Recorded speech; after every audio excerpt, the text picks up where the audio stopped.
जय हिंद दोस्तों। हम आंसर राइटिंग कर रहे थे। देखिए क्वेश्चन है, डिजिटल पब्लिक इंफ्रास्ट्रक्चर भारत में शासन को अधिक समावेशी और पारदर्शी बनाने का एक सशक्त माध्यम है। आलोचनात्मक परीक्षण कीजिए।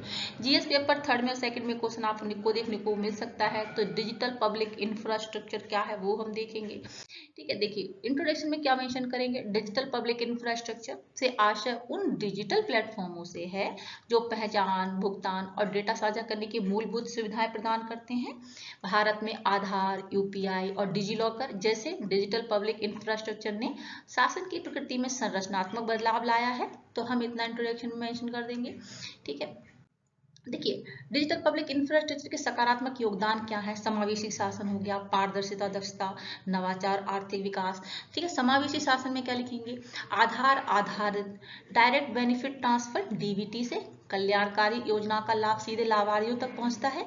ठीक है, डीबीटी क्या है। डीबीटी एक सरकारी व्यवस्था है, डायरेक्ट बेनिफिट ट्रांसफर। ठीक है, जिसमें क्या होता है, सरकारी योजना का पैसा या लाभ सीधे लाभार्थियों के बैंक खाते में भेजा जाता है बिना किसी बिचौलिए के। ठीक है, तो डीबीटी के बारे में आप सब जानते होंगे।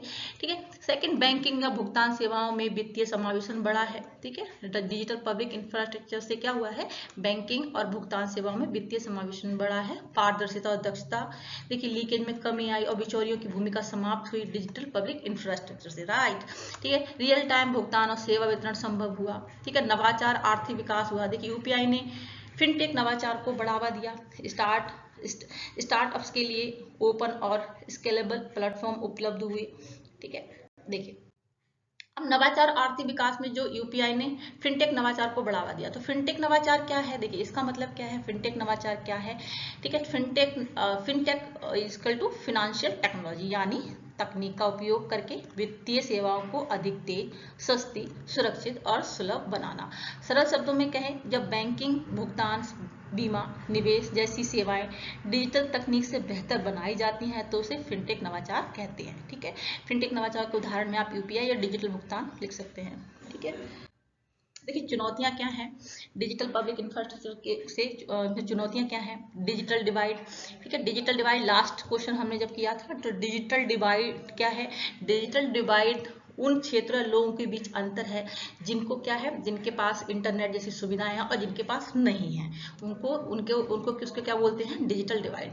तो ग्रामीण, गरीब, वृद्ध आबादी तक सीमित पहुंच है। ठीक है, चुनौतियां क्या हैं, डिजिटल डिवाइड की चुनौतियां हैं। डेटा गोपनीयता, डेटा सुरक्षा और दुरुपयोग की आशंकाएं हैं। डिजिटल साक्षरता का अभाव, तकनीक का प्रभावी उपयोग बाधित है। ठीक है, तो ये चुनौतियों में आप इतना और कुछ भी मेंशन कर सकते हैं। ठीक है, आगे की राह क्या है, वे फॉरवर्ड। डिजिटल साक्षरता अभियानों का विस्तार, मजबूत डेटा संरक्षण कानूनों का क्रियान्वयन, ऑफलाइन ऑनलाइन हाइब्रिड सेवा मॉडल को बढ़ावा। ठीक है, देखिए निष्कर्ष में हम लिख सकते हैं, यदि डिजिटल पब्लिक इंफ्रास्ट्रक्चर को समावेशिता, सुरक्षा और उत्तरदायित्व के साथ विकसित किया जाए तो ये भारत को नागरिक केंद्रित और कुशल शासन व्यवस्था की ओर ले जाने में निर्णायक भूमिका निभा सकता है। ठीक है दोस्तों, इतना ही था। ठीक है, जानकारी आपको अच्छी लगे तो चैनल को लाइक, सब्सक्राइब, शेयर करना ना भूलें। Thank you so much. जय हिंद।